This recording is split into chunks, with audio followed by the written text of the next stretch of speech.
Time to introduce our amazing panel, and I'm going to do the abbreviated bios because I'm pretty sure you all knew who you came to see. Ingsu Liu. Ingsu is VP Executive Art Director at W.W. Norton & Company. She will be our first presenter tonight. Next up is Grace Hahn. Grace is Associate Art Director at Riverhead Books, an imprint of Penguin Random House. And our third presenter is Lauren Panepinto. Lauren is VP Creative Director of the Orbit Book Division of Hachette Books. And just so you all know, we will have a Q&A afterwards at the end, so maybe make some mental notes as we go if there's anything you want to ask. And lastly, we would love for you to post this event on social anywhere you like. And the hashtag for tonight is TDC Book Night. I'll say it again, TDC Book Night. I know it was a tough one. Facebook, Twitter, Instagram, go forth. So without further ado, I would like to welcome Ingsu Liu.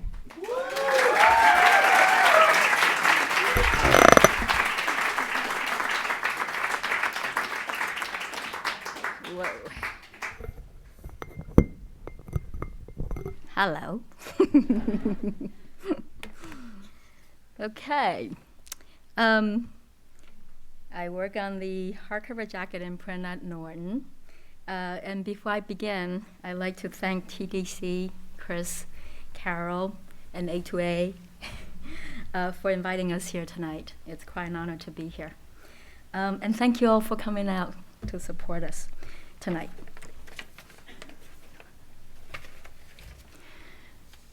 So, that's the house my mother grew up in.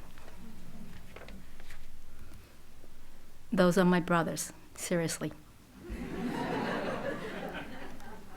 That's moi. Rocking that red boots. So, I grew up in Taiwan, bigger than New Jersey. Smaller than probably everything. I grew up with Kung Fu movies.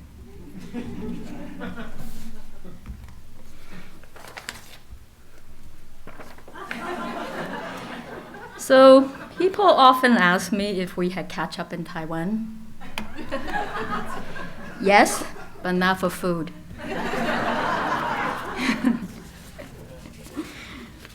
I also grew up with Chinese calligraphy, Japanese comic novels, the Beatles, the Bee Gees, and Three's Company. I had an ambassador uncle. He helped bring my father to the States. My father left home when I was 8. Mom and I would join him 6 years later when I turned 14. Oh, no. Oh, I can't find it. So our first stop in the U.S., we landed in Lafayette, Louisiana.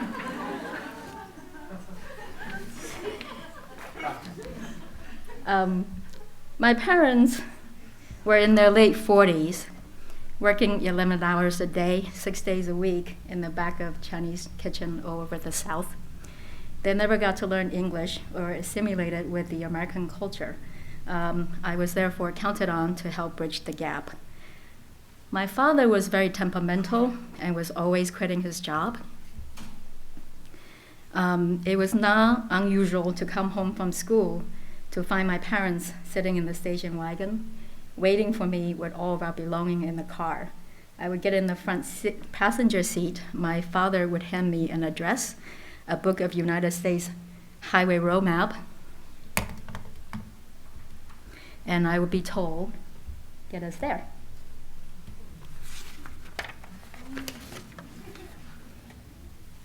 So we would spend the first of 4 years of my 4 years in the States moving back and forth, mostly between Louisiana and Missouri, and then back and forth we go.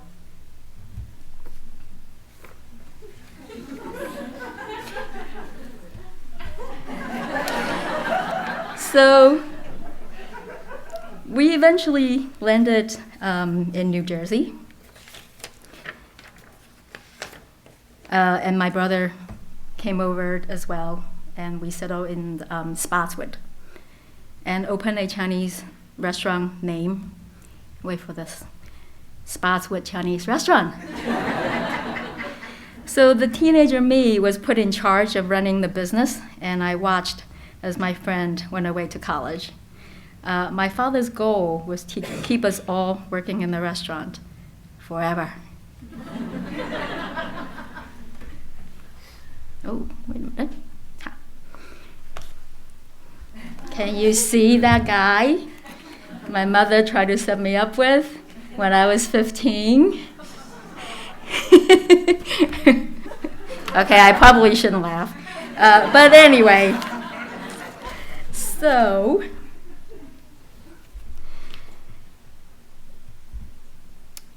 then I escaped to Brooklyn, to Pratt Institute, right smack into the middle of the crack epidemic in the mid-'80s.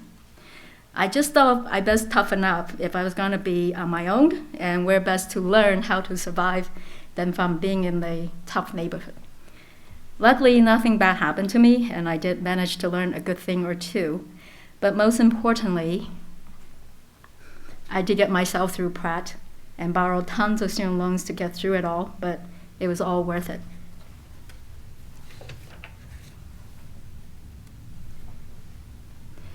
When I started out, I was a junior just like anyone else then, and has more time to design. Here is some of the early work I was doing.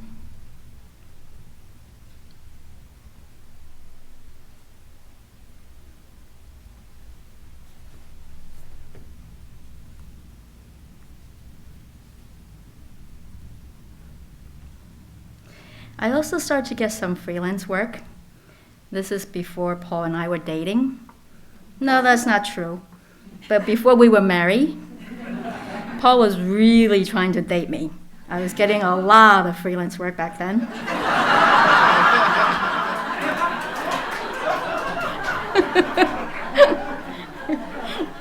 And then some design work for Norton. So this is probably the first illustration commission that I did at work. And it was with Sam Weber, and he was fantastic to work with.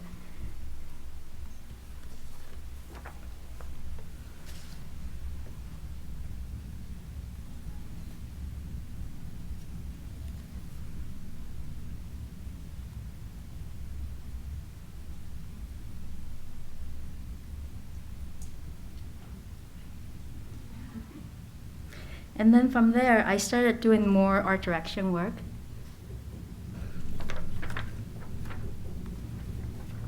Darren.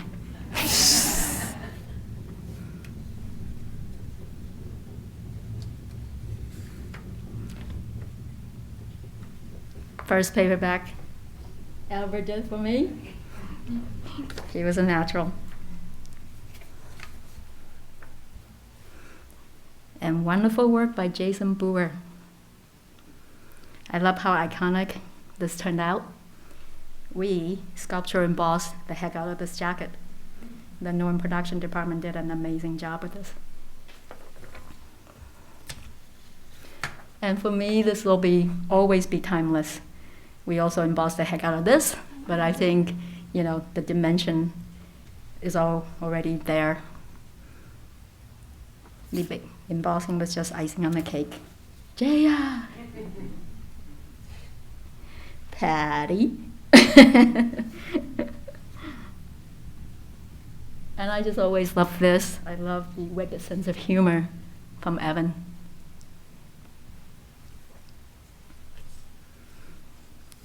The multi-talented Ching-Yi.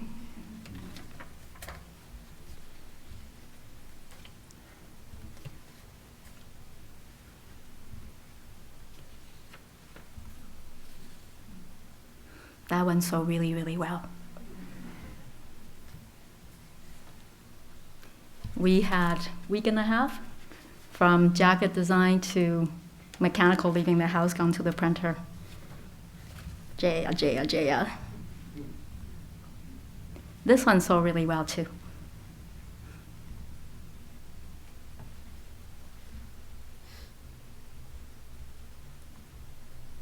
So I found myself making a full circle back to Sam Weber again, and he still is fantastic.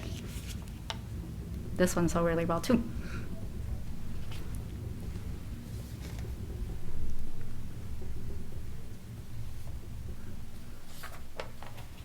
So a while back, Paul inherited his dad's 1989 white Chevy Barata GTG.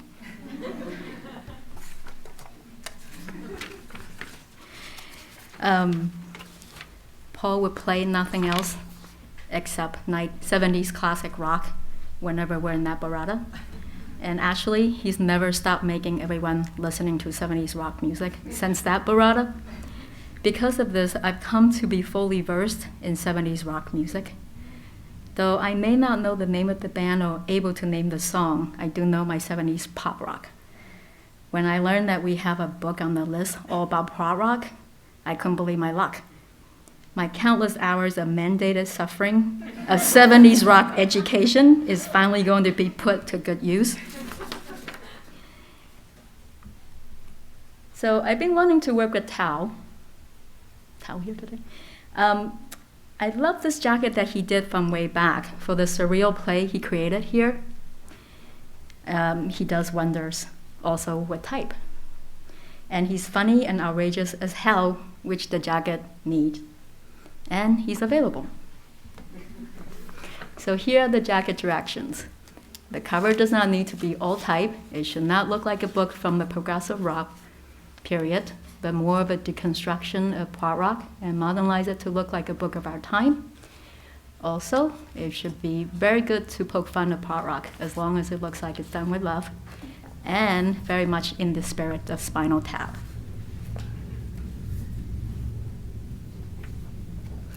Tao sends in his sketch. Aren't these great?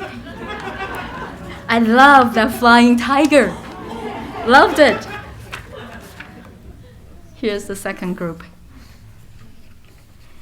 I mean, the flying tiger needs a little bit of work, but that's it. That's gotta be it. So when I showed the comp, the room was silent. And I knew from experience to wait them out, give them the space to weight the numbers of how much was spent buying this book and how much of a leap of faith to take with the package to reach the readers. Still silent. Then came some chuckles, uncontrollable chuckles. The editor thought the spaceship is probably better for the jacket, but like me, he could not stop smiling at the thought of a flying tiger on the jacket. So I was sent back to Tao with, instead of a spaceship, can it be a guitar spaceship? Okay, it's reasonable. The tiger needs a guitar.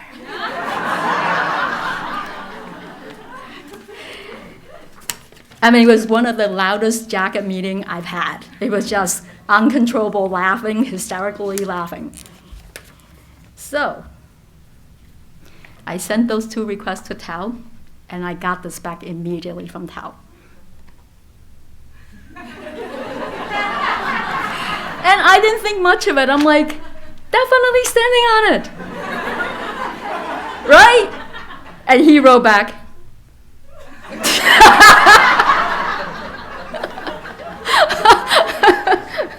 And I was like, oh yeah, it would be really difficult, wouldn't it, if he's playing the guitar? How would that work? So he sent in his revised. That looks pretty good, right? The space guitar really rocks. I mean, it's just amazing. So I happily forward both to the editor, for the author, and waited and got this back.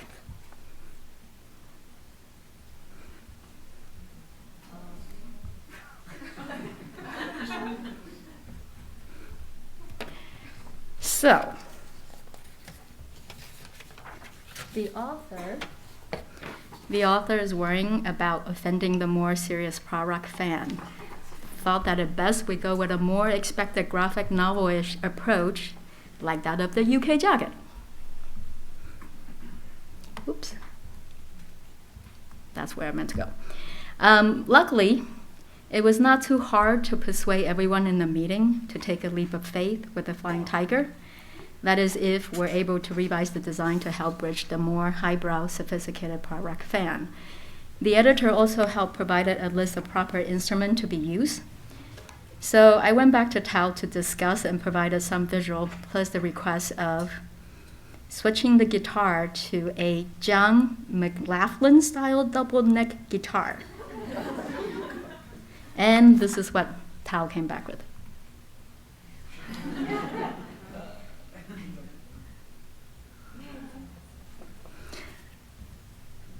And then this one, which is what became the final jacket. And the jacket was chosen to be one of New York Times' best cover of 2017. Yeah, big thanks to you, Tao, for not giving up on this. I always thought these look familiar.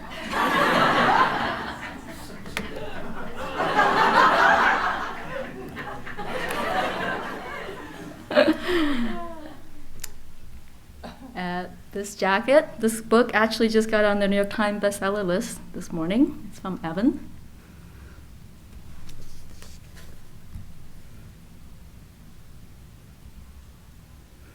We copper foil the heck out of that thing.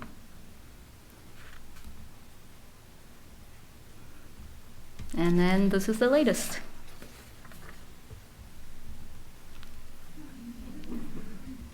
Thank you for coming. Let me hand this to the super talented Grace Han. Hi, everyone. Oh. My name is Grace, and I'm an associate art director at Hachette Books. Super excited and terrified to be standing here. Before I begin, I just want to thank Chris and the TDC for having us tonight. It's a huge honor to be speaking with designers like Ingsu and Lauren. And thank you to everyone here for coming and sharing your excitement and support. I think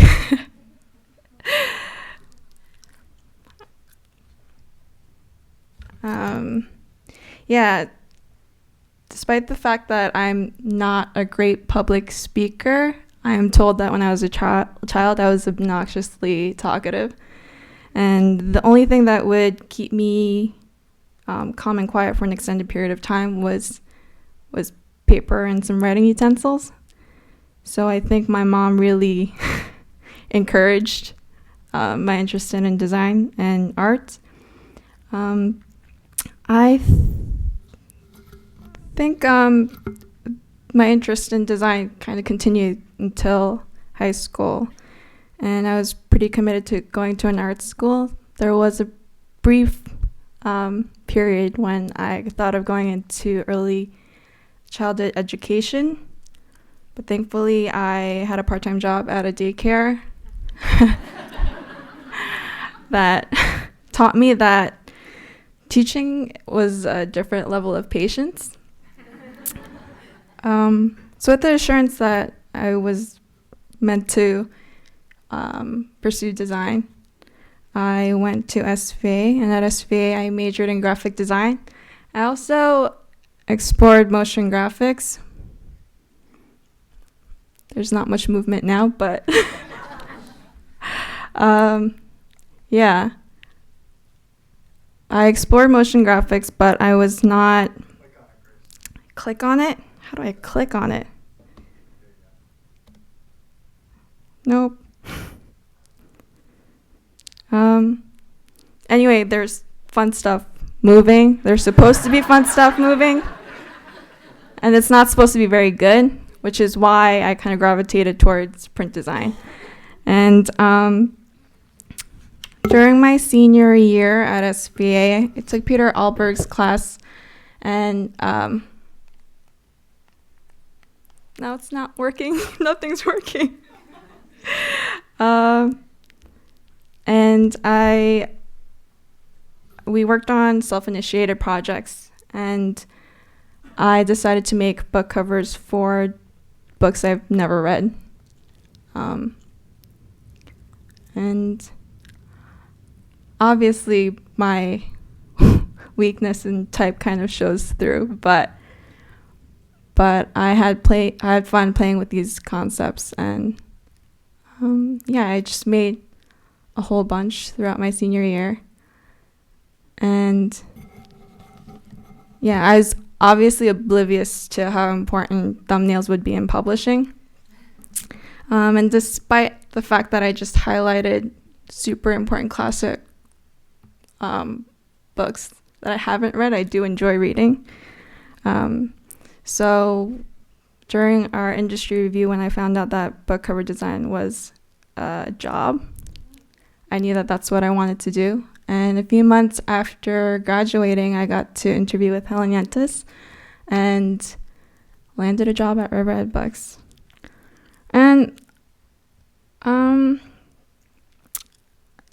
I started the job with a lot of excitement and confidence, and then all of that super quickly faded when I realized that I was filling Alex Murdo's position. I thought he was super talented, and all of his stuff read beautifully thumbnail size, and it didn't really help my confidence that I was surrounded by amazing designers. Janet Hansen was there, Nick Masani, Brianna, a lot of you sitting here were there, and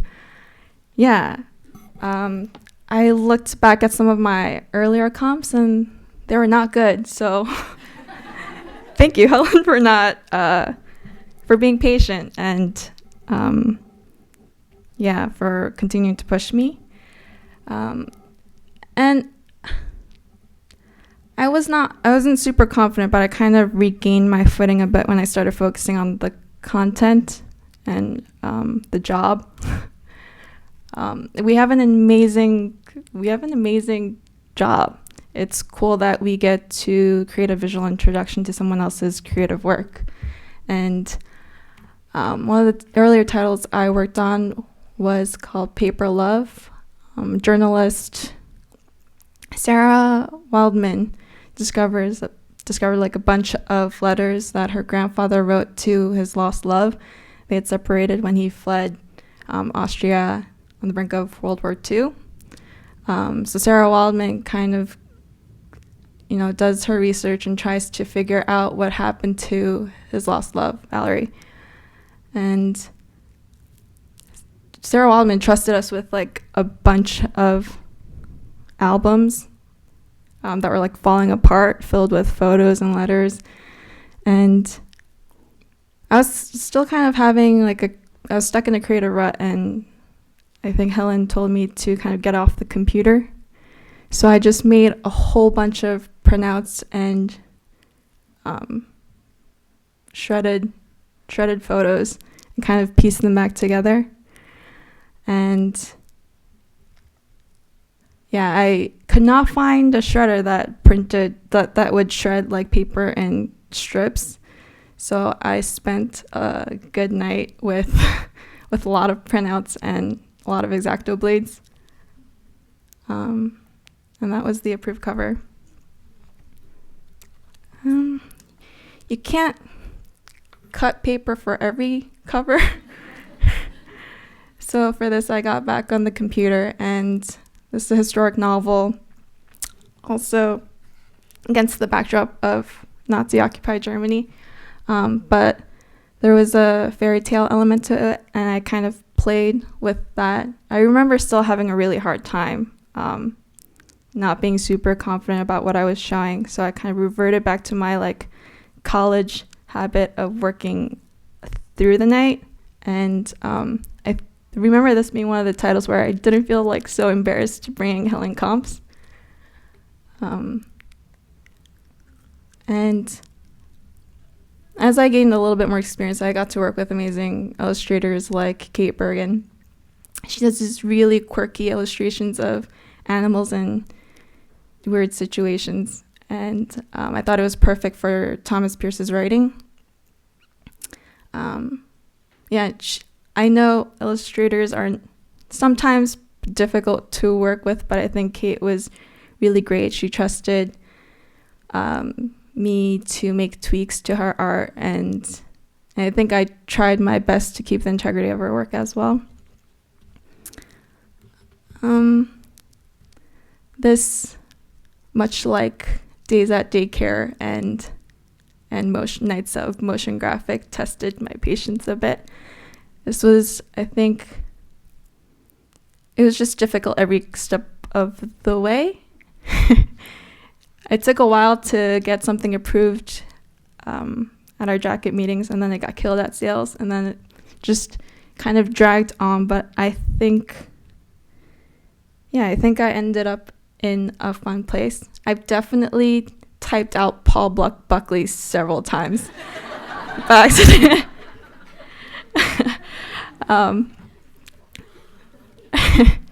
And speaking of Paul, he freelanced this title to me, Wildflower. I thought it was going to be a nightmare. I think we were pretty short on time, and I did not really do a lot of hand lettering, but I kind of decided to run with it, and this is where we ended up. And I think this is when I kind of got hooked on hand lettering, and I apply that to a lot of my work, whether it be like whimsical titles or a bit more serious ones. I think I learned to kind of adapt lettering to what it needed to be. This was also supposed to be like a cool moving video. But basically, this book, A Word for Love, is about an American woman who studies abroad in a Middle Eastern country because she falls in love with the language of Arabic. And I thought it would be cool to kind of play with the letters themselves. And going back to my annual childhood competition years, I remember my dad teaching me how to drop paint drops and blow on them. So I kind of applied that technique here. That's what the final cover looked like. So yeah, I got on I think I kind of tried hand lettering for everything. Lonely Hearts Hotel was a really fun book. The author, Heather O'Neill, her writing is really whimsical, and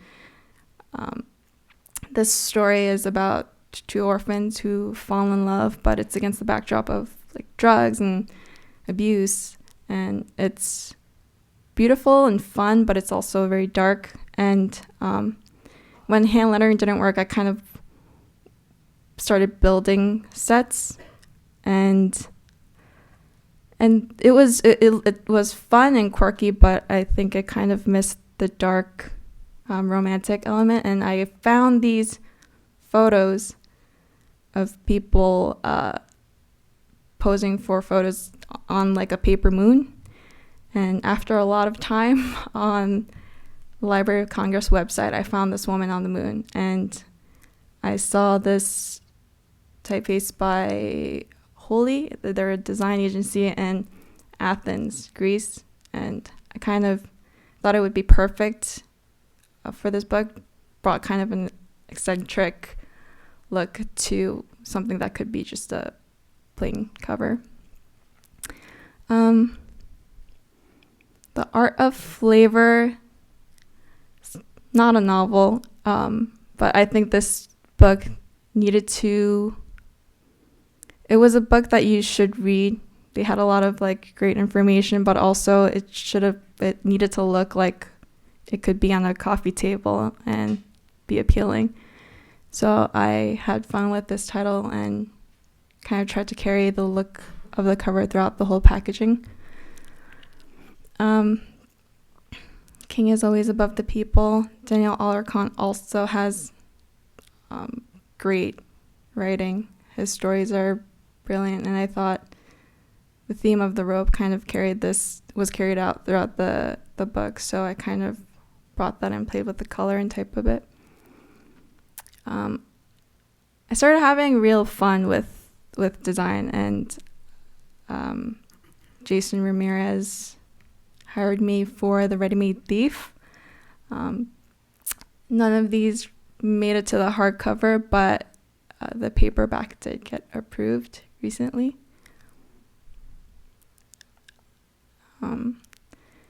So I appreciate when art directors reach out and ask to collaborate on projects. So I think when I see a chance to work with other illustrators or designers, I try to go for it. Every year, a group of students from England, the UK, come and show their work. And when I got the briefing for these play scripts, I remembered a certain student, Emily Day. She did these beautiful patterns based on Khaled Hosseini's books. So we reached out to her and commissioned her to work on these play scripts, and I think she did a great job. Afterlives is another cover I worked on. It's about a man who suffers from a heart attack, dies temporarily, and the idea of afterlife kind of swallows him, and he really starts exploring what happens in the afterlife, and holograms are involved, different dimensions are involved. So I kind of thought it would be fun to play with just a classic painting and doing something interesting to it. This is probably College Grace would have been really happy with the quiet type. But yeah, I thought this was a good way to kind of use stock imagery in an elegant way. It's called The Machine Gun Night. It was kind of similar to the Afterlives in that it was a little bit futuristic, but it really focused on relationships and yeah. For Can You Tolerate This? Ashley Young writes these essays that are really like raw, and she's not afraid to be vulnerable, and there's a lot of tension that you feel reading these essays. So I initially created these comps, and I couldn't hit the right tone. I think some were just a little too quiet and some were a little too edgy, and I think we ended up here where there was just the right balance of tension but beauty. So yeah, there are times when we take on last minute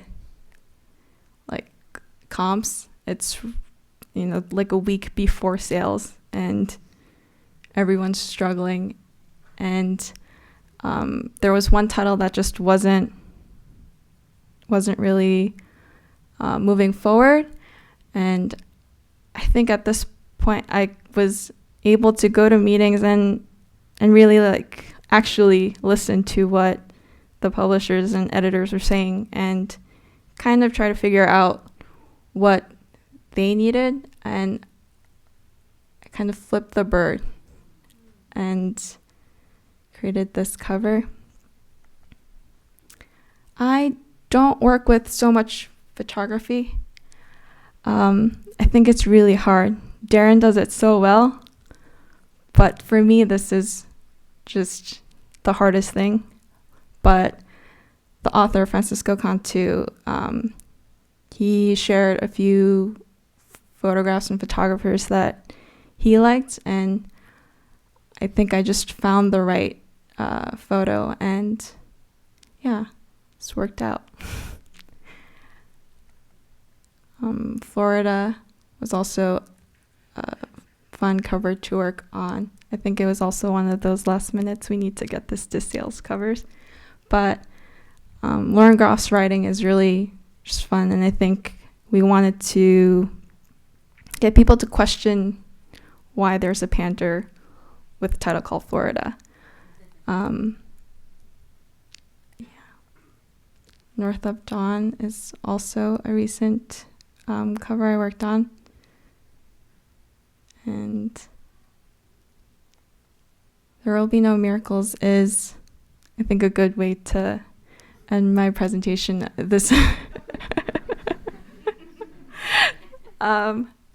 Casey Gerald is a brilliant writer, and I think he goes into how to embrace uncertainty and kind of just act and create change. And I thought it was great to use the negative space to kind of accomplish getting that message across. Yeah.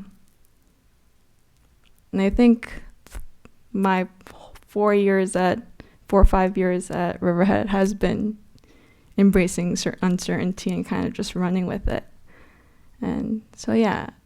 And a lot of you have helped me get here, so I feel blessed. Thank you. You know, I think I liked this party a little better at the TDC, although this is a beautiful room, because everybody by the third speaker would be drinking and heckling and like not paying attention, so it would be clear. So when I wanted to go third, I thought that would be the case, but now I'm just keeping you from the bar. So I swear this is water. Anyway, welcome to TDC Book Night. Thank you, Grace and Ingsu, for going first and being brave. And thank you, TDC, for inviting all of us and me. And thanks, Chris, for putting together this awesome She Designs Books panel, #SheDesignsBooks.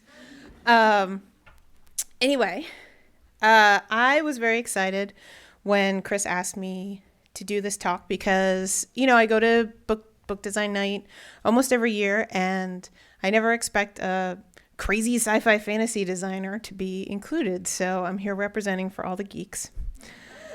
Woo! Before we get there, I started in actually a very geeky place. I always thought I would be an artist and a doctor, and maybe a medical illustrator, maybe a reconstructive surgeon. But much to my parents' chagrin, I really liked art class and really hated all my medical classes, my pre-med classes. So I scurried back home to New York and started at School of Visual Arts, and had some wonderful teachers and had some wonderful jobs while I was at SVA. And then my last couple months of school, there was an opening. I had done so many electives and things like that. And there was an opening as a junior designer at St. Martin's Press, first with Michael Starrings and then with Henry Yee. And they pretty much trained me up from junior designer. And then I went over to Doubleday Broadway under John Fontana. And then Orbit Books came over from the UK 11 years ago. And after their first year, Little Brown was doing their covers the first year. And Keith Hayes was doing some amazing covers for them, who's a friend of mine. And the publisher of Orbit Books said to Keith, you know, would you like to be creative director of Orbit Books? Because you've been doing great covers for us and we'd love you to do them full time. And he was like, oh, hell no. He was like, I don't want to do this geek stuff full time, but I know someone who would be perfect for you. So I met the publisher and we talked about book cover design and all of that. And I happen to have Elvish tattooed on my arm. So that made me the perfect candidate for the job. And I have been there for 10 years. And now I'm the creative director and VP. And this is what I thought when Chris asked me to talk. Because I'm always, you know, it's true. I am a big fan of so many people in this room and so many beautiful, gorgeous literary book designs, and I lust over them. I make Pinterest boards about them, all of that stuff, and then I scurry back to my geeky den and make covers with big swords and hoods and cloaks on them. But I think we can all get along. Because really, there's less room. There's less of a division between geeks and mainstream right now anyway. I mean, if you look at these properties, things are you know, geeks are mainstream. The cool kids like Star Wars. I remember when it used to be like in you know, unbelievable nerd if you like Star Wars. Now all the cool kids like Star Wars, shaking my whole identity.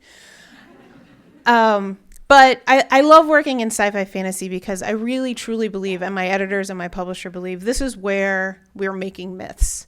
This is where we're making modern myths. This is where we're inspiring the stories that change cultures, that inspire children to grow up. I mean, if you see the kind of movies that are coming out now that are really just inspiring so many people, and I love being at the root of that. I love being able to, do stuff like work on the Expanse books, and then seeing that turn into a show and see that affect culture is really, really exciting. So I look back at 10 years of Orbit Books, and I realized you can condense it all down to one saying, and that is that imagination is a double-edged sword. And I'll get back to that. Hold that thought. So this is what most people think when you think sci-fi fantasy covers. Still, this is kind of the lovable, nostalgic tradition that haunts us sometimes. These are, if you ever want a good laugh, there's a blog called Good Show Sir that just collects the worst sci-fi fantasy covers of all time. It's a lot of fun. So that's where I got all these covers. And, in the pulp days, there was a lot of depicting exactly what was in the book, or some kind of maybe drugged fantasy of what was in the book.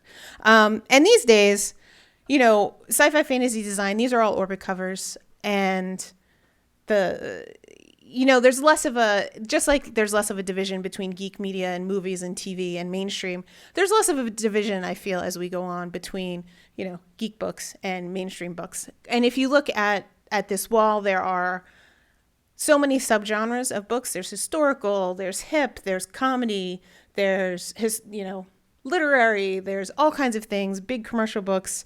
And that's why I never get bored. Even after 10 years of doing sci-fi fantasy, I never get bored because, there's so many different genres just baked into sci-fi fantasy. It's not all vampires and werewolves. So you're all book designers, and, I thought I could come up here and show a lot of book cover designs I worked on, but I thought it would be more interesting to share some truths with you. After 10 years of working on sci-fi fantasy book covers, I think there are three main ways that they differ from working on mainstream covers, because I did work on mainstream covers for a while. So first, cover reinvention. So, we all get cover briefs, and they could be anything dependent upon the house. Some houses have a certain style or a certain kind of book, and some vary a little more wildly. And I just wanted to walk you through some briefs for 3 covers that I got pretty much every season. So brief 1, medieval world, swords, so no guns, mercenaries, and they're out for revenge. Okay, hold that thought. Brief 2, medieval world, swords, mercenaries, and it's one full day of battle. Okay. Brief 3, medieval world, swords, we have knights this time, but holy crap, we have a dragon. Okay, this is very exciting. We have dragons. And then I started doing all this dragon research, and then I found out it wasn't actually a dragon, it was a worm. The author was very adamant about this. And I'm a big geek, but even I had to question. I was like, what's the difference? I'm not really sure still. It's something about feet. We decided to just leave the dragon out of it. So these were the 3 covers that me and my team came up with. Again, I wanted to say at the outset, a lot of these covers are not just my design. Running a team of Lisa is here. Lisa Pompilio is here. She's on my team. Crystal Ben is on my team. I used to have Wendy Chan, who's at Yen Press now, and Kirk Benshoff on my team. He's at Scholastic. And all the illustrators that I work with, and the UK office, which does some covers for us too. It's really a team effort. So as I was going through this, it was nearly impossible to figure out what was entirely my hands or not, or things like that. So I just want to say it's a team project. So these were 3 different covers that pretty much had the same brief. And you have to reinvent yourself, and you have to reinvent the genre over and over and over again. Christine's shaking her head. She works at Tor. She knows. And And I'm not slighting these books. These books are very different, but they fit into a certain genre. And you really have to go into the nuance. You really have to go into the author's tone to figure out which one might be a little more literary, which one might be a little more movie poster, which one might be more a coming of age story, things like that. So here's another brief. Space, big ships, humans versus aliens. That's a lot of books. Spoiler. So the old days, remember the cheesy Pulp Fiction kind of covers? A lot of those things look cheesy because you're depicting these really weird aliens or things that are in the book exactly. So what sci-fi fantasy has done is step back a little bit, and we don't depict all the crazy wild stuff exactly. So that means that the cover briefs get even a little more like each other. So all of these covers are what we call space opera in the biz, which means big, exciting space stories like Star Wars is a space opera, Dune is a space opera. This book, Leviathan Wakes, is that Expanse TV show, if anybody's watching that these days. If not, you should. It's really cool. So what you do is you go in, and this is where illustrators are really key. You really work with an illustrator. First one's Daniel Daciu and Greg Manches and Ben Zweifel and Victor Mosquera. And you really go into the text and you pull out tones. You pull out Leviathan Wakes. We really wanted to feel bright and not like dark and scary sci-fi, like bright and adventurous sci-fi. Annex is about an invasion. It's supposed to look dark and ominous. Eternity War is just like a really fun throwback pulp kind of space book. Forsaken Skies also, again, like this darker invasion kind of style. So you really do have to reinvent covers over and over and over again. So now we have our audience participation. I went through, many of you got cards. Some of you didn't get cards. I'm sorry. There are only 100. But right now, I want everyone that got big ass sword to raise their hand. All right. What I did of this 100 covers, that's a lot of big ass swords. It's a lot of big ass swords. I went through all of the Orbit covers that I've designed or worked on or touched in 10 years. And I have to say, big ass sword is the biggest category that we have. But again, it's a challenge because my authors are creating new stories and original work with this. So I can do no less than honor them by coming up with different ways to show big ass swords. And it is fun. I have to say, I have to give a shout out to the Met Armory room because when I get another brief and I know it's going to be a sword, even the editors try sometimes. They're like, oh, let's not put a sword on, let's put an axe on it. We don't have a big ass axe section. You get the idea. I go to the Armory room and I sit there and I sketch and I just get inspired all over again by the beautiful craftsmanship in that room. And I come back and I'm like, okay, we can do another big ass sword. And again, some are photographic, some are more designy, technical term, designy. And, sometimes they'll be very, like the Sharp Ends cover. I hired Greg Ruth, who does these really beautiful ink illustrations, things like that. So big ass swords. All right. Second biggest category, guys with hoods. Raise your hands, raise them high. Guys with hoods. A lot of guys with hoods. Funny point. So guys with hoods is a category that people love to make fun of. Why does a guy always have to have a hood? Well, the guy has to have a hood because people buy guys with hoods twice as much as they buy a guy without a hood. So I have thought about this. Look, if they didn't sell, I wouldn't put guys with hoods on the cover. I have thought about this, and I've decided, remember, imagination is a double-edged sword.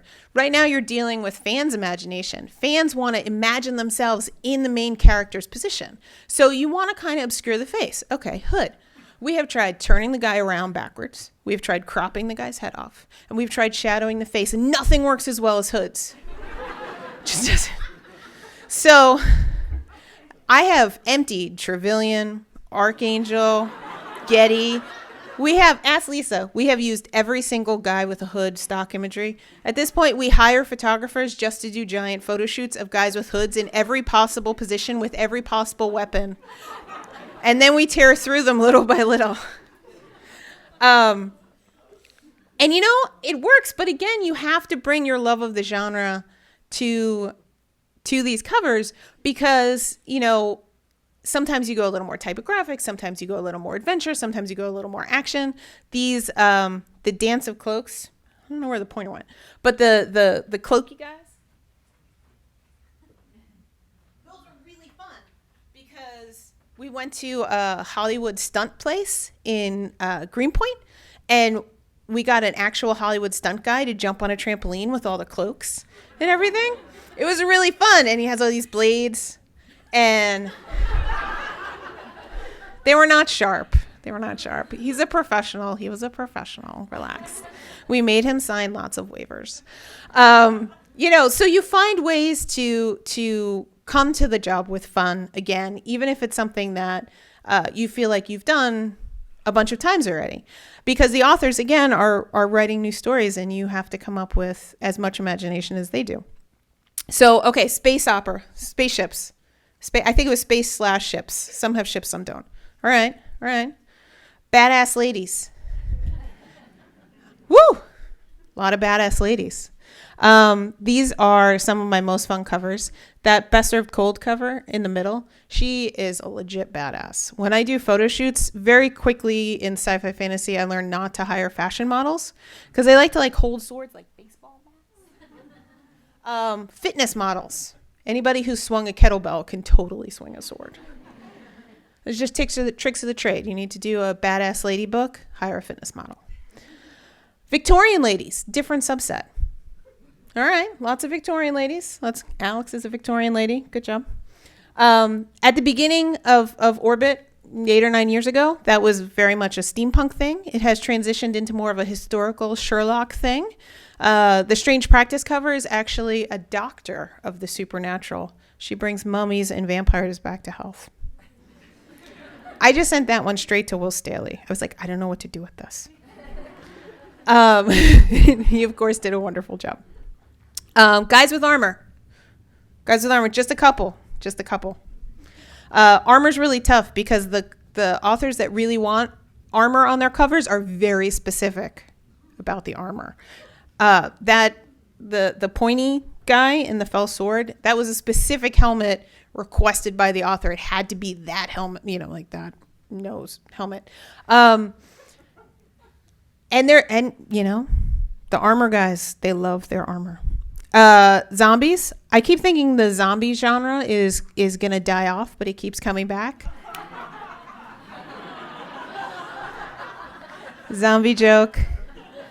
Also totally true. Every time. I just started giving them all to Lisa. I can't do another zombie book. No. And there's so many zombie books, but they all do them in wonderful and interesting ways. I don't know if anybody in the house has read The Girl with All the Gifts. That was just a movie with Meryl Streep. And it was warm and heartwarming and touching and really super cool. And Parasite, I don't recommend ever reading if you have ever Googled WebMD for anything, because it will convince you that you have tapeworms. There's some authors, when they send you links to Google Images, you just don't click. Shauna McGuire, Mira Grant is one of them. She sends me links to weird medical things, and I'm like, Shauna, we talked about this. I'm not clicking on this link. Dragons. Oh, wait. I didn't count the zombies. I'm sorry. Zombies. Okay, sorry. Okay, dragons. Only a few dragons. This is where things got interesting when I looked back over 10 years. We've only had a few actual dragon books. There's always a hint of a dragon. There's like a dragon on a sword, a dragon on some armor, a little hint of dragon in the background. But full out dragons, there's only been 6 in 10 years. We need more dragons. # more dragons. Only 2 tentacle books. Tor has all the tentacle books. Tor has all the Lovecraftian horror. We need more Lovecraft. Come on. Give us some.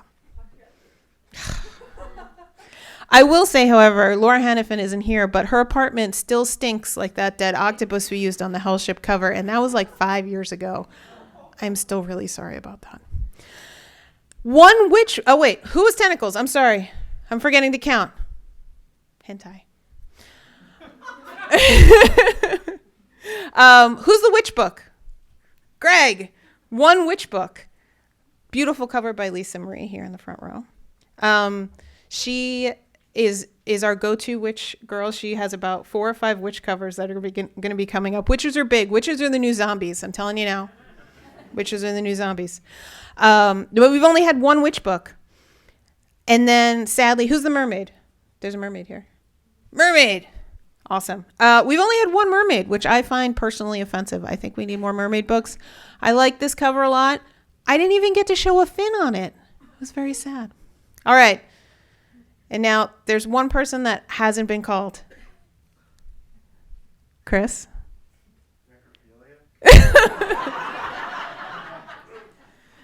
We have one necrophilia book.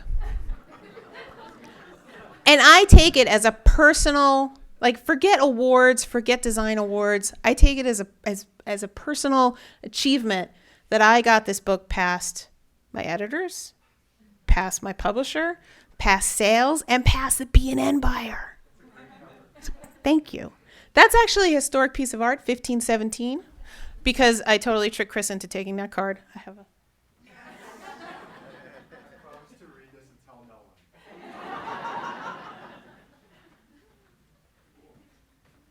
Thank you.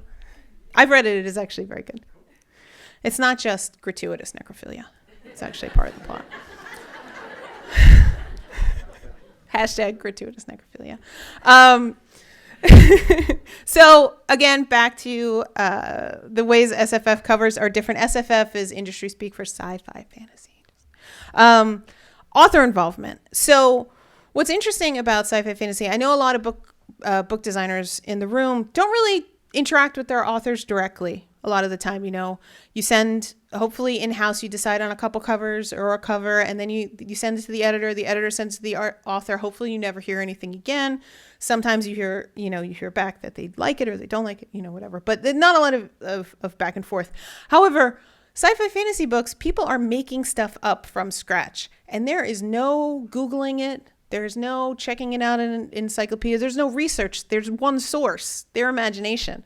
So a lot of the time you have to, go back to the source. There have been times I've been on photo shoots and then I'm like, holy shit, is she right-handed? Is she left-handed? I don't know. Texting the author. So this was a good example. Nora Jemison is a great author. We launched her at Orbit to much acclaim over the years. She's won 2 out of 3 Hugo Awards for this series, or I should say 2 out of 3 books in this series have won Hugo Awards. Third one's nominated. We're holding on.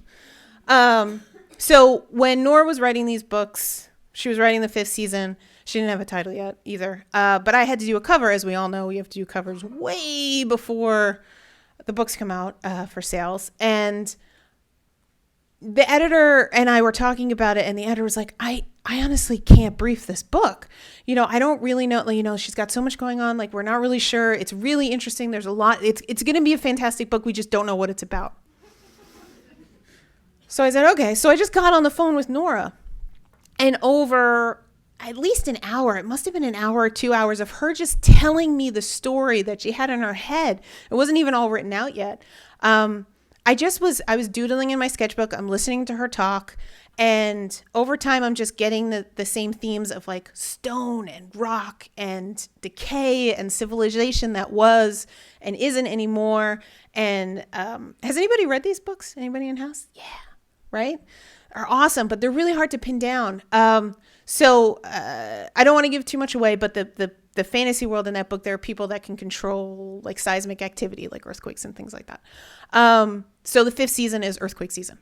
So these are the covers that I came up with, and they fit the book, but it's a really good example of how closely you need to work with authors when there's no way to know what the book is about except dealing with their imagination. Sometimes that really bites you when they imagine stuff that you can't possibly put on a book cover. So this Ian Banks cover, the main character, it was really important to have the character on the cover because it was a very like personal story, except the culture that she came from, she was there was a familial make a really long story short, there's a familial like blood debt, so her genetic code is changed to show the design of the crime in infinite variety in her genetic code. So it's in her fingernails, in her eyes, in her, all of this stuff. And there's no way that you can really even imagine that in your head, forget put it on a book cover. So I got really involved in like Mandelbrot sequences and things of infinite mathematics. So I did that to the pupils of her eyes and her skin. And at the end of the day, you know, Ian really liked the cover, but he also was like, well, that's not really what she looks like. I'm like, So 3 ways SFF covers are different. Fan investment. So remember, you have your imagination, you have the author's imagination, and then you have the fan's imagination. So, you know, there's a lot of different people from different genres here working, but, you know, I don't know that the fever pitch of fan involvement is quite as high anywhere other than sci-fi fantasy.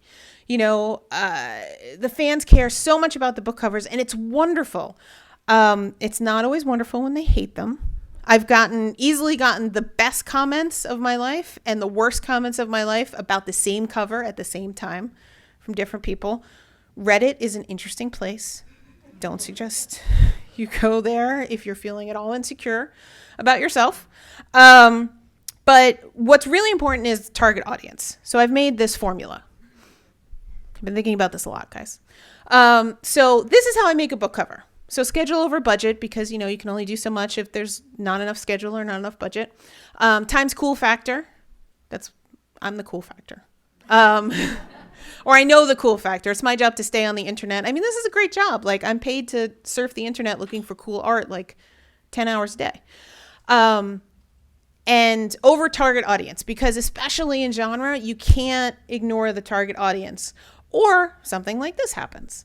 I love these covers, and so does the design community, thankfully. I've got it in the print regional design. They got reblogged on Casual Optimist. That's when you know you're doing well. When they reblog you, they've gotten written up in a bunch, and it's a really cool, you know, cyberpunk kind of thing. And the main character is a mathematics professor. That sounds like it doesn't work, but I love these books, which makes it harder. It makes it really hard when you really love the book. And so he comes up in the course of these books coming up with the theory of everything. So I thought, what a cool way to show, you know, we've got 3 books in this trilogy. What a cool way to show, you know, just abstract mathematical thought, optical illusions. Great. And this was early in my career at Orbit. And the problem with these books is they're the biggest win design-wise and the biggest fail for me sales-wise, because there's no genre checkpoints on this cover. So people thought they were cool looking, but didn't recognize, none of the fans recognized of cyberpunk, of anybody that would like these books, realized what they were. And that's critical in genre. So I made this little map. So this is what I mean by subgenre. So, you know, there's sci-fi fantasy, there's sci-fi and fantasy, but there's all these other little subgenres. And within them, it's really my job to know what all the trends are at any given time. So like right now, you know, in sci-fi, space opera is very, very illustrated. But a couple years ago, it was very, very photographic. And that's totally different from horror. Like, you don't want to do anything but design in horror, because you don't want to show the zombie with the... we don't want to go there. Urban fantasy, paranormal romance, you got to know the difference between those two. Spoiler, paranormal romance, more apps. It's true. Steampunk, goggles, gears, clockwork. For a while, that was really, really hot, and that was shorthand on the cover. Now that steampunk isn't as popular, you have to stay away from those things, because people will be like, oh God, not another steampunk book. So you can't use things. So you really have to be steeped in the culture of genre. And if you miss these genre checkpoints, if you either don't have them or you use the wrong ones, then the fan bases don't pick up your book. It doesn't matter how pretty the design is. So I've learned that you can only move people ahead. You can only move fans ahead in half steps. So you always want to push the design envelope forward, but you can either do a familiar style. So in this case, these are all Dan Dos Santos covers. He's a wonderful illustrator, and he has specialized in, not specialized in, but he became very popular in the urban fantasy community for doing these covers. And when we had an urban fantasy, most urban fantasies are girls, heroines, on the cover. And we had that guy. We knew that a guy would be a tough sell for the genre because they're usually looking for the lady on the cover. So we have a new content, which is a guy, but we went for a familiar style. So the urban fantasy fans already know to look for that style of art. It's the style of art that speaks to them, but we change the content on them. So the opposite, we have, these are Richard Anderson concept art pieces. Actually, the yellow one's an old book cover for me.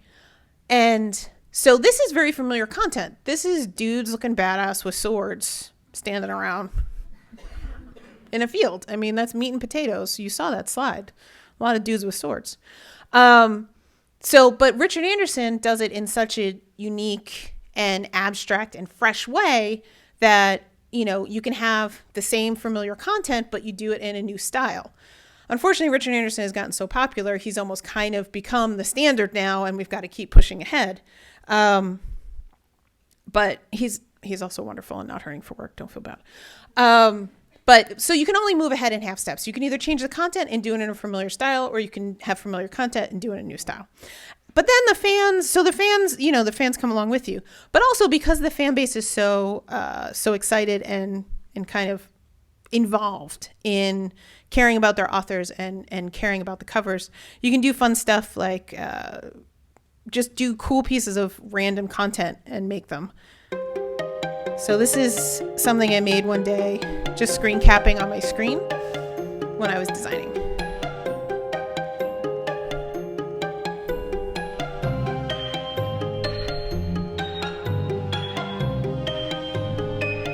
This will not get as many oohs and ahs from this audience. Usually people are like, ooh, you use a lasso tool?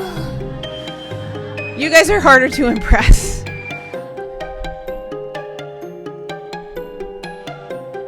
You're like, yawn, clone tool, yawn.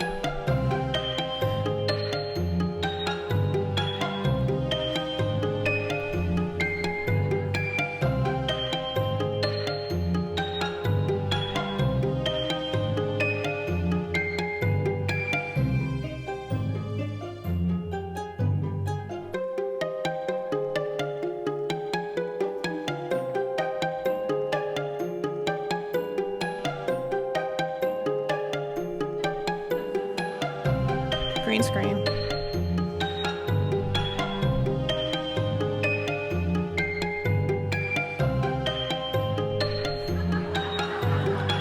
Because the fans see that stuff. You're very angry if there's cars in your steampunk.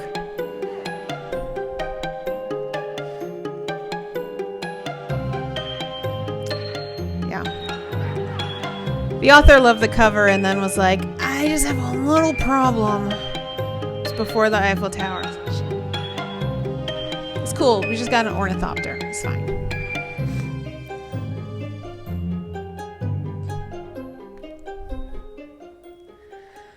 So that was fun. And we get to do fun stuff for fans all the time. And marketing loves it because it's just stuff that happens as part of the art, content. The art process becomes content, and it's a lot cheaper than doing like a really big fancy book trailer. So, and also I think stuff that comes out of the art department is a lot more authentic. People love process, and especially this was book 3 in a series, and the series had been popular, but this video, when we uploaded it, went super viral and went everywhere. And then the third book got on the New York Times bestseller list, the first book in the series to get on the New York Times bestseller list. And I say that it's the cover and the video. Unfortunately, you can't prove that, but the editors always say it's not the cover. I think it was the cover. So like I said, we get to do fun and crazy stuff all the time. My accountant loves my write-offs. She says that my write-offs are the best because I get to do things like go to epic sword fighting class. This was a historical German long sword fighting class that I took with Tristan Zukowski, who's the guy with the cool braid beard. Because I was going on a lot of photo shoots. And again, I told you, like the fashion models with the baseball bat. I wanted to learn how to pose better, pose my models better for the sword covers I was practicing. That's a Brent Weeks sword. It's the actual book so somebody made the actual sword from Brent Weeks' book, and we have one around the office and run around with it. It's not sharp. But what was fun was when we had this series come in-house that was very dependent on sword fighting and dueling, and the author felt very strongly that the sword fighting needed to look realistic on set. I actually just invited Tristan to come on set as a consultant, and we got these great shots and made these really fun covers out of it. So that was fun. So like I said, the 3 ways that I think SFF covers are different is cover reinvention, author involvement, and fan investment. But really, as I said before, it's just 3 imaginations, hopefully working towards the same goal, which is the best book cover that sells the best. And when it all works together, it's a win. And I like to think that it's happened a lot over the 10 years of Orbit. And thank you. I've got a couple questions. I'm sure the audience has got some questions. We can just start as we go here. So, Grace, I was kind of amazed to hear you tell the story of Helen saying, "Get off your computer and start cutting things up," because I think of you as somebody who has pushed your craft so far, and it makes sense that if you're studying with Helen and learning from Helen, that she would very quickly say for you to do that because she's amazing at it. As you go and develop your craft, it's kind of a simple question, but how do you do it? Specifically, typographically, every time I see you have a typographic cover, it doesn't look anything like any of your other covers. And so are you constantly looking for new fonts? Are you just pushing it with your hand, moving? How do you develop your craft is my question. I think it really just depends on the book. I think it made sense to cut things up for Paper Love because it was just about piecing together of this woman's just piecing together history. And I just think I let the content kind of help me through the process. And are you looking at other designers? Are you just sort of really deep in isolation and building your own process? Oh, I definitely constantly looking, I think. I'm always looking for fonts. I'm saving cool imagery. I think it just... I save all these things and wait for the right project to kind of come along to use it. Yeah. Ingsu, so when you transition into being a designer and then you start running a list as impactful as yours and as important, is it, and I know you've been art directing for a while, so it's not like this has recently happened, but how is that transition from moving from being a designer to an art director? What changes? What do you start looking for? How do you start thinking differently?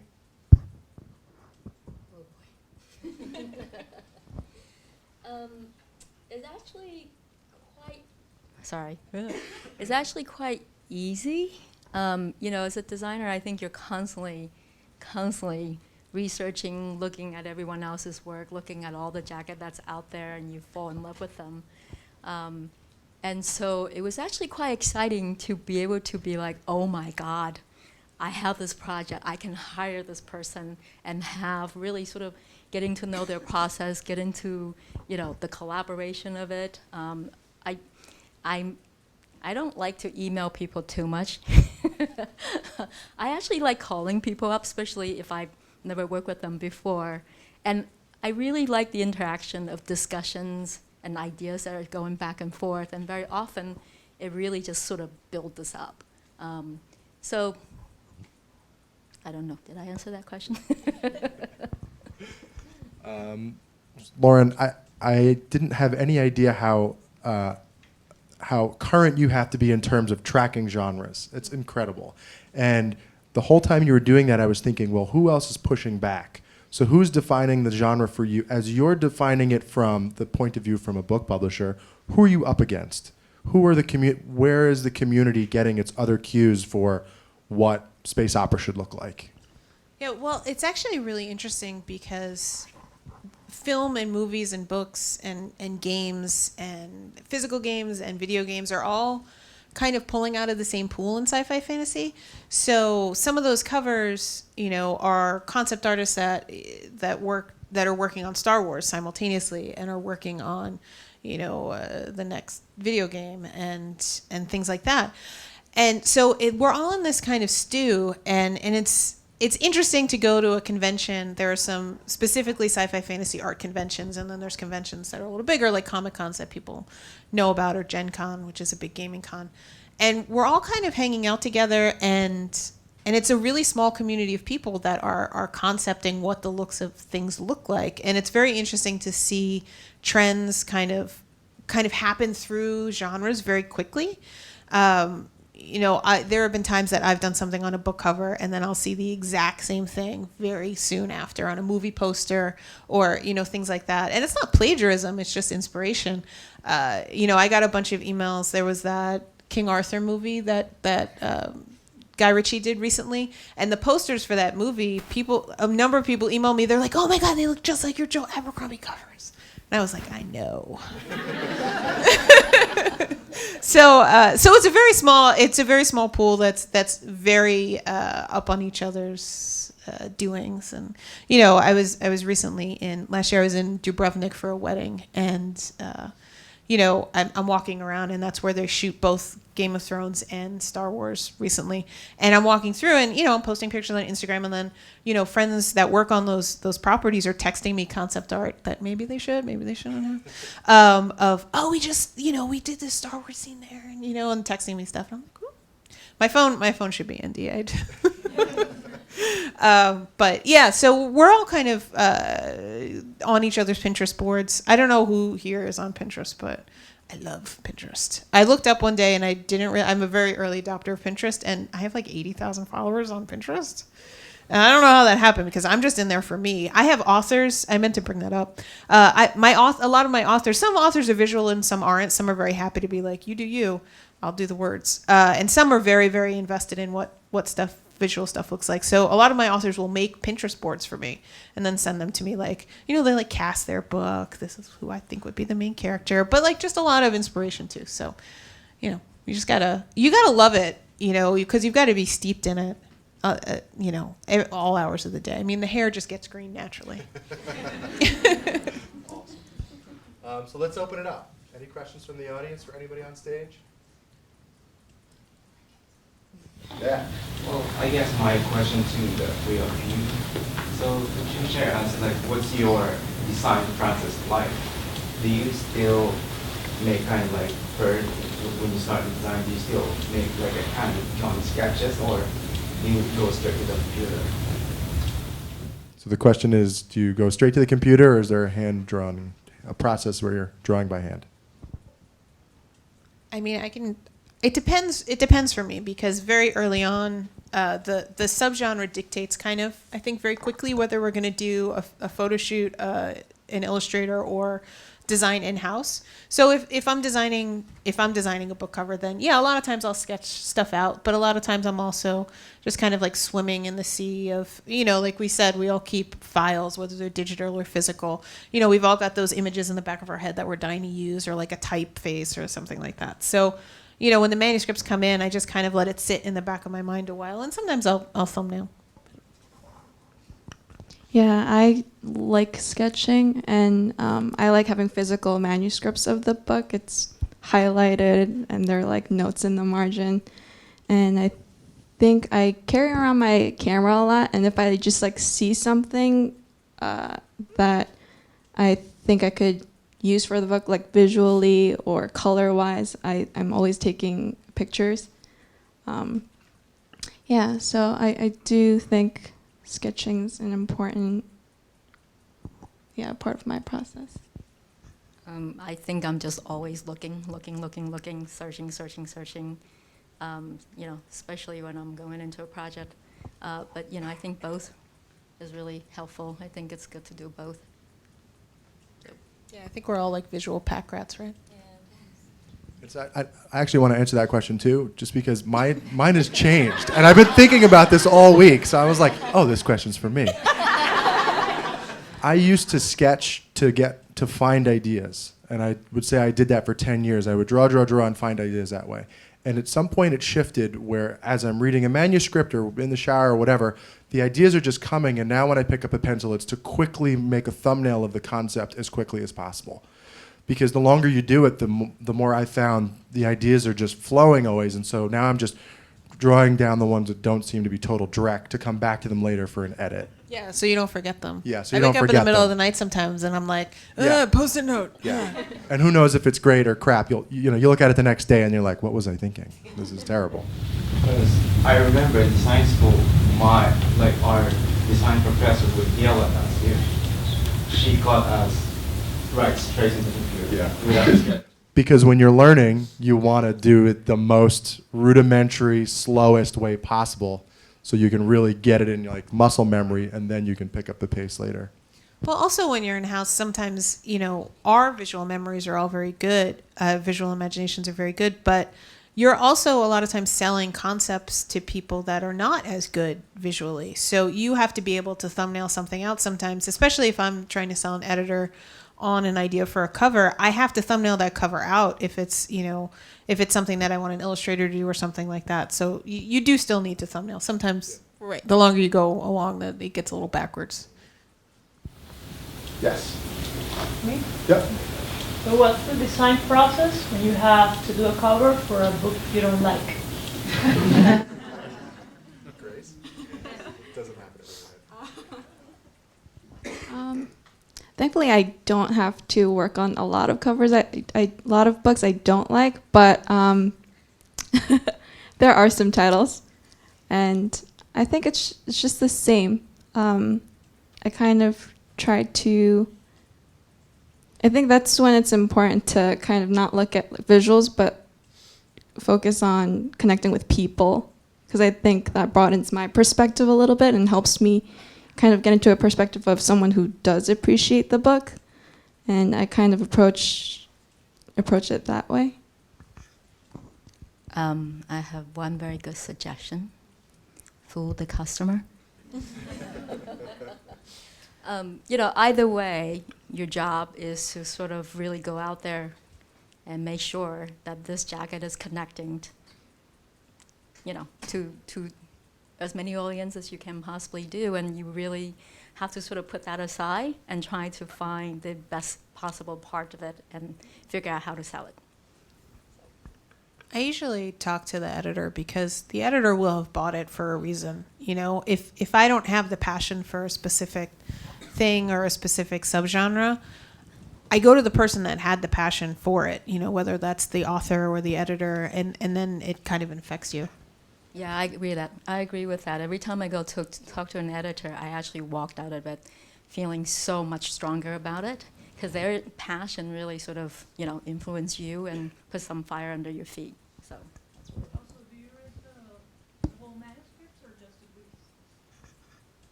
I call myself a serial reader. I only get to read the first 50 page. And after a while, I start to feel like I'm having some kind of personality conflict because I don't know who I am anymore after a while. If you read too many in too quick of a succession. But luckily, I think whoever designer that I'm working with, well, I hope you guys all read the manuscript page I get you. So, you should. I think you should read as much as you can because that will help you. That's just as good as talking to the editor, even more because you're now making personal connection with the writer, the author, and that's really helpful to set the tone right. One last extra question. In your case, how was the design process for doing covers for books you didn't read? I mean, how can you put a message visually out there, something you haven't read? I think that's when communication with editors and publishers and, well... She's talking about your senior project. Oh, senior project. I think I took the title and kind of ran with it, envisioned what the story might be about. And it's kind of like it felt like an editorial project where you just get a very short headline or a brief and you just go with it. So some of the covers might not actually make sense with what that book was actually about, but I think it was just a very quick visual exercise for me, kind of playing with relationships, and yeah. I also think, just to add, I think most of us would love to read all of the books, given we have time, given we have a manuscript. I mean, I can't tell you how many books all I've had is the first 20 pages, or all I've had is a conversation with the author. You know, books aren't all written by the time they're sold. So that, you know, I think all book designers would love to be able to sit and leisurely read every book, but it's not always possible. You'll be lucky if you have a title. I just started a new list. I have like 8 untitled's. And we have the cover briefs, but we don't have a title. And some of them you can work on, some of them you really can't. I mean, when the editor bought the books, very often they sort of bought it based on an article or an idea. And then they jump on, using that, go on to the next platform, which is sort of like, how do we make this into a book? And so a lot of time, by the time it gets to you, catalog is due in 3 weeks. We don't have anything, but, you know, figure something out. Here's kind of what we're thinking, 3 sentences, but you know what to do. So, so it's kind of like, you know, Lauren said, you have to reinvent the wheel. You got to grab something out of nothing. And after a while, I think, like you said, genre, you kind of figure these things out as you go. The more you do, the more you go. Yeah. I had a record recently. I got a title on the day of sales conference. And we got it on the book. But luckily it was one of those books that we knew what the book was about enough to get the art ready. But still, we had to get the type on there. Any other questions? Yes. Yeah, I mean, this is for Lauren. You know, I follow you on everything, which you know. And what I really I'm very loud on social media. Yeah. And in person. That's actually kind of the question I was going to ask you, which is that you are, I mean, I love following you because you're so, like, intrinsically linked with your brand and your imprint, you know? But, and I think that's really cool about your genre, and also, like, YA, you know, where, like, the fans know who you are, they, like, keep track of you, you know, they say, like, if I ever write a book, I want you to design it, this kind of stuff. What is that like for you? And was there any time where you were, like, completely, like, you know, put off by it?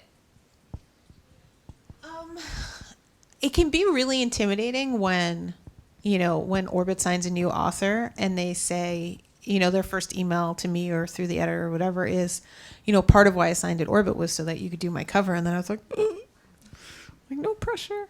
You know, I think it's great. I don't think you could do the job, you know, in genre or, like you said, in YA, in certain genres without really loving the material and loving the culture of it. Like I said, I had the Elvish tattoo before the job, not the other way around. But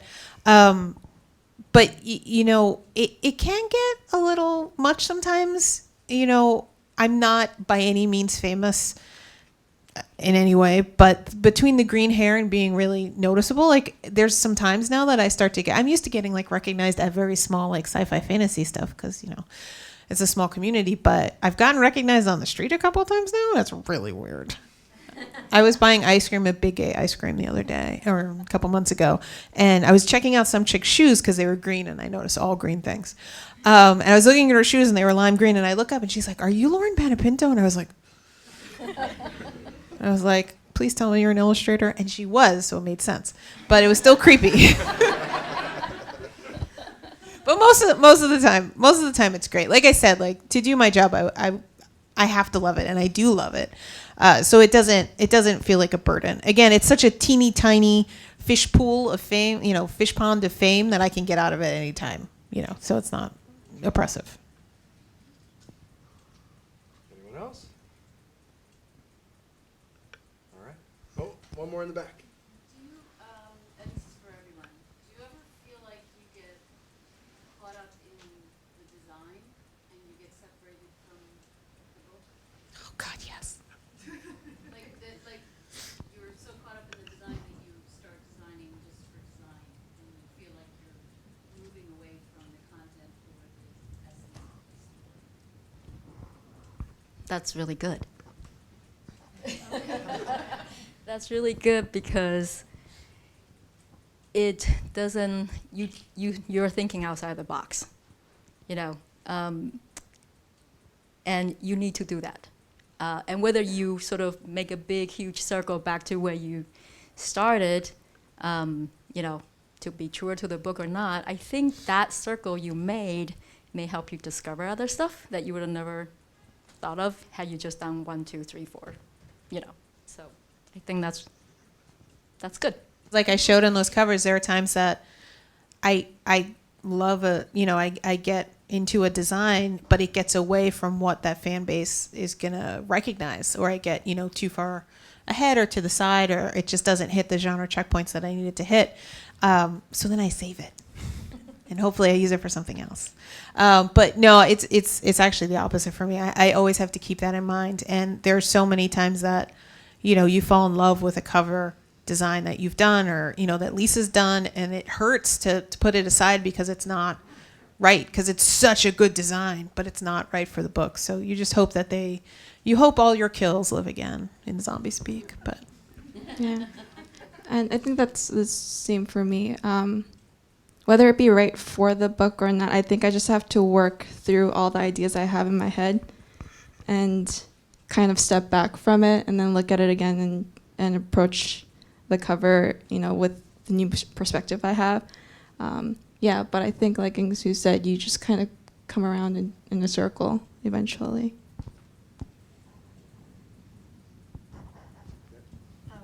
If you had one piece of advice for a baby designer, what would it be? spoiler, Jen is a baby designer.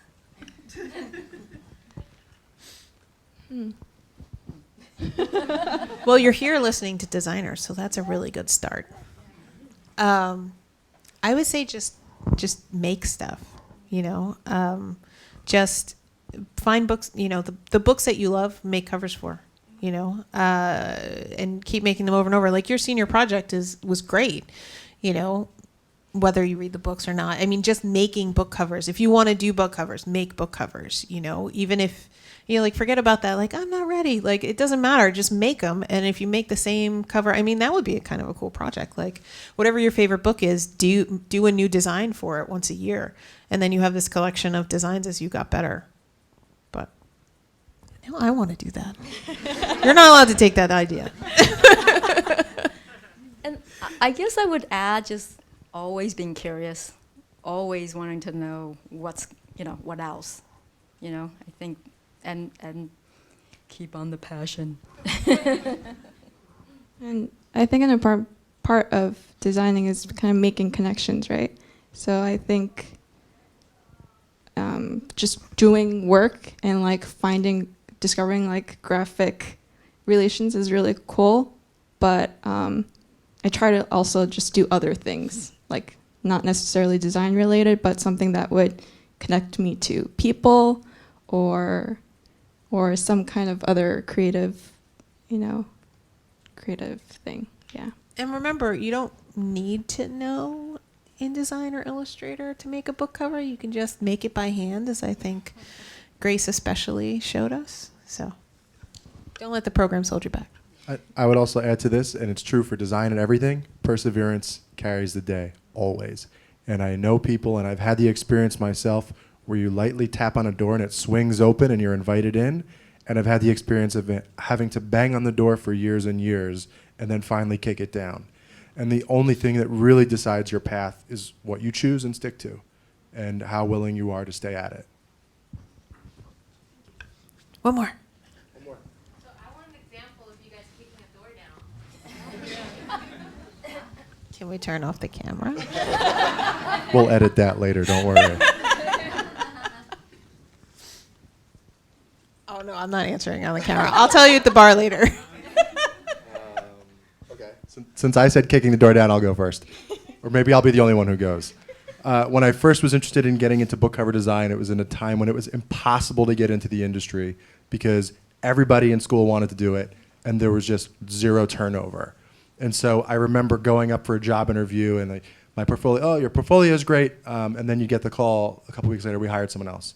And then that happened again and again. And I would say in the first year or two I tried to go in-house, I probably went through a dozen interviews.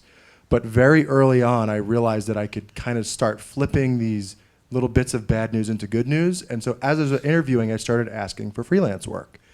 And if an art director called to tell me I didn't get a job on staff, I would say, oh, thanks so much for meeting with me. Let me know if you need any help on anything. And I would get a freelance client on the spot. So I turned 12 times not getting a staff job into 12 freelance clients. And That's after really 2 good years, advice. Jesus. I was just like, maybe I don't need to go in-house. And from there, my freelance career built, which was not something I was looking for, but it's something that found me because I refused to say die. And I ended up running my own studio for 7 years before I did eventually go in-house, and was totally surprised when I got a call to go in-house. Because I was like, what? Why would I want to do that? So just kind of staying at it and looking for ways to turn every scenario to your interest can work. Great answer, thank you. I think I do a lot of internal door kicking. Where I feel like the biggest thing getting in the way of me doing work is just me like not being sure of myself or just not wanting to put in the time. And I think those are pretty important doors to kick, you know, in order to try and design something. Yeah, absolutely. I have so much student loan. I literally took the very first job that was offered to me. But I worked really hard, so that's always my go-to thing. Like, if I'm stuck somewhere, I'm just gonna keep at it, and then eventually, just like Chris and just like Grace, something will happen. You know, just go home, sleep it off, come back a new person, and just start over again. That's the only thing I know anyway. Yeah, I can't give my specific example, but I will say, don't, just because somebody turns you down doesn't mean you deserve it necessarily. You know, just because somebody said like you didn't get that in-house job doesn't mean you can't do it. You know what I mean? Like don't take somebody else's judgment of your abilities as your judgment of your abilities. It's just one person, you know, and maybe some of it's true, maybe some of it's not. Like, look at it as a feedback opportunity, but don't let it shake your identity. And to add to what everyone said in Ingsu, this is not just about having a job or not having a job or getting a job. This is a life skill. Once you get a job and you're in-house and you have to fight for cover designs in editorial meetings, perseverance matters. Being able to articulate why something works or doesn't work matters and navigate those. So you can be kicking doors down internally in your design process, trying to get a job, trying to sell others on why something is valuable and should be the cover. It's always valuable. It's always relevant, I should say. And I just want to add, now that I'm sort of on the other side, now I'm more of an art director, than a designer. One of the things that I'm being constantly reminded of every day is that if you didn't get a yes, it doesn't mean it's your ability. Just like Lauren said, a lot of other elements are added into it. You know, the editor woke up on the wrong side of the bed today. Hated everything that is red. I mean, so I think you're totally right. A lot of time, it has nothing to do with you. You just sort of was not in the right place or the right time or for the right project. But that should not stop you for keep going. And I think that's probably the most important thing, keeping your spirits up about it. So. Yeah, I mean, I'm sure 3/4 of the room will agree. I mean, I think the hardest thing about designing book covers, I mean, not just book covers, but, there's this kill process built into book covers, is maintaining that balance of detachment enough that you don't want to throw yourself out the window when that cover you love gets killed. But also like passionate enough that you care, and you care again for the next project, and you care again for the next round of revisions. It's hard to maintain that balance of like passion and not so passion. But sorry, that was inarticulate. But yeah, you can't let somebody's no shake your identity, which is, I think, the best. You can, but you go home, sleep it off, come back tomorrow, you're gonna, fine. Right. That's your thing. I'm gonna do this thing over here. Yeah. There's always another book. Yes. All right. On that note, I think we're going to call it. Thank you so much.